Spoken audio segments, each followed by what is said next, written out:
Hi ළමයි එදා මම නාන් රොටි කන්න හැදුව බටර් චිකන් එක අද ඔයාලත් එක්ක හදන විදිහ බෙදා ගන්න හිතුණා.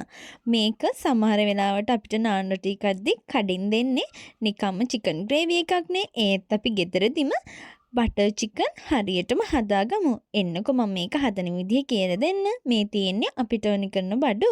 මුලින්ම අපි චිකන් ටික හොදලා අරගෙන ඒකට දෙහි බෑයක යුෂ දාලා ඉඟුරු සුදුරුණු පේස්ට් එකෙන් ටිකකුයි මිරිස් කහ 3-5 ගම්මිරිස් කුඩු චුට්ටකුයි කර්ඩ් ටිකයි ලුණු කුඩු චුට්ටකුයි දාලා මේක හොඳටම අනා ගන්න ඕනේ.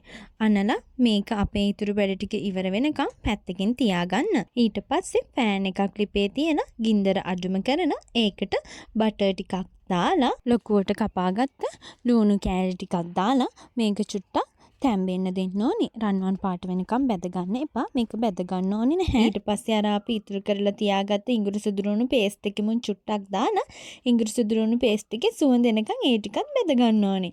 ඒකටම අපි කපාගත්ත තක්කාලි ටිකක් දාලා ඉතුරු කරගත්ත 3-5 ටිකයි මසාලා ටිකයි ඔක්කොම ටික මේකට දාලා හොඳටම මේක කුක් වෙන්න දෙන්න ඕනේ. මං ගත්ත තක්කාලි වල නම් පොඩ්ඩක් වතුර ගතිය මදි වගේ නිසා මම තව වතුර චුට්ටක් මේකට දැම්මා. මතක ඇතුව ඔයාලගේ රස අනුව ලුණු චුට්ටකුත් දාගන්න.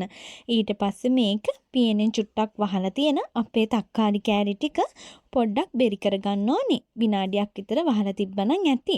ඔන්න දැන් අපේ තක්කාලි කෑලි ටික හොඳටම පොඩි වෙන්න වගේ තියෙනවා.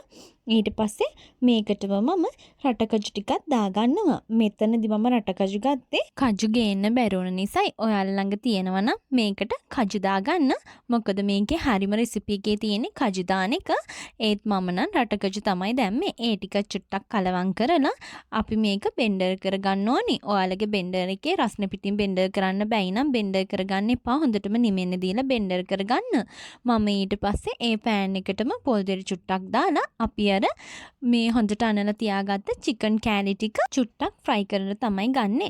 ගොඩාරියක් බ්‍රවුන් කලර් එක වෙනකම් මේක ෆ්‍රයි කරගන්න ඕනේ නැහැ. චිකන් කෑලි තැම්බුණා නම් හොඳටම ඇති. ලිපේ ගින්දර අඩුම කරලා ඔයාලා මේ චිකන් කෑලි ටික බැද ගන්න.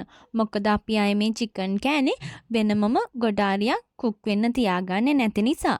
නැත්තම් චිකන් කෑලි අමුයෙන් තියේ සාමාන්‍යයෙන් චුට්ටක් රන්වන් පාට වෙනකම් වගේ විතරක් බැද ගන්න. මේ බලන්නකො. මෙන්න මේ පාට වගේ වෙද්දි මගේ චිකන් කෑලි නම් ඇතුළ හොඳටම තැම්බිලා තිබුණා. ඊට පස්සේ අපි චිකන් කෑලි ටිකේ තෙල් ටික පෙරා ගන්න ඕනේ.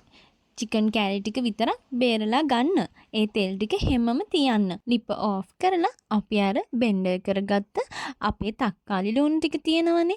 ඒ ටික අපි මේ තෙල් එකටම හොඳටම පෙරා ගන්න ඕනේ. මොකද මේක පෙරාගන්නේ මේකේ අපේ තක්කාලි තව අපි දැම්ම රටකජු කෑලි හැම ඉතුරු වෙනවා තියෙනවනේ. අන්න ඒවා ටික අයින් කරගන්න තමයි මේක හොඳටම මෙහෙම පෙරා ගන්න ඕනේ. නැත්තම් අපේ බටර් චිකන් එකේ තක්කාලි පොතු ටිකයි අර රටකජු ටිකයි අපිට හැපේ. මේ බලන්නකො මෙන්න මේ රොඩ්ඩ තමයි අයින් වෙන්න ඕනේ. ඊට පස්සේ ලිප ඔන් කරලා මේ පේස්ට් එක චුට්ටක් රත් වෙද්දි අපි ඉතුරු කරගත්ත බටර් ටිකත් මේකට දාන්න ඕනේ. බටර් වැඩි වෙන තරමටම ගොඩක් රසයි. මොකද මේකේ නමත් බටර් චිකන් නේ. ඉතින් ඔයාලා ගන්න බටර් එකත් හොඳ තත්ත්වයේ තියෙන බටර් එකක් ගන්න.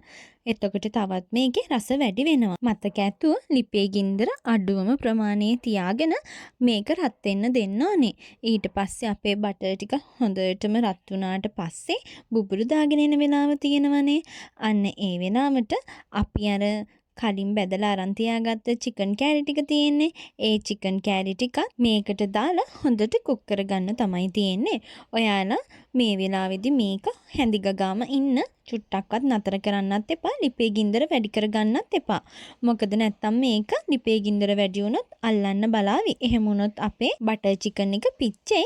තව දෙයක් මේක ගින්දර අඩුවෙන්ම කරන්න කියන්නේ දැන් අපේ චිකන් කෑලි වලට හොඳටම මේ ග්‍රේවි එක උරා ගන්න නිසා විනාඩි 3-4ක් මෙහෙම හැඳි ගාද්දි අපේ ග්‍රේවි එකේ අර තිබුණු දිය ගතිය නැතුව සාමාන්‍යයෙන් චුට්ටක් හයිය වගේ වෙන්න ගතියක් එද්දි ලිප ඕෆ් කරගන්න ඕනේ. ලිප ඕෆ් කරගෙන ඉවර වෙලා මේකට අපි චූටුවට කපාගත්ත කොත්තමල්ලි කොළ ටිකක් දාගන්න ඕනේ. එතකොට තමයි බටර් චිකන් එකේ රස හරියටම එන්නේ. ඒ ටිකක් චුට්ටක් කරගාලා දැන් තියෙන මේක රස්න පිටින්ම අපි හදාගත්ත නාන් රොටිත් එක්ක රස බලන්න.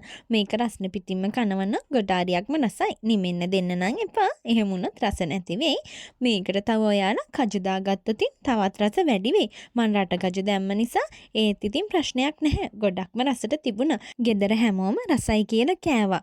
හබී නම් කිව්වේ එයා කාලා තියෙන රසම බටර් චිකන් එක මේක කියලා. මොකද ඇත්තටම අපි කඩේ කාලා තියෙන බටර් චිකන් වලට වැඩිය මේ චිකන් එක ගොඩාරියක් රසට තිබුණා. ඔයාලත් හදලා බලන්න. වැදගත් කරුණු සේරම මම පල්ලෙහින් දාලා තියෙනවා. මාවත් ෆලෝ කරගෙන ලයික් එකකුත් දාලා යන්න අමතක කරන්න එපා.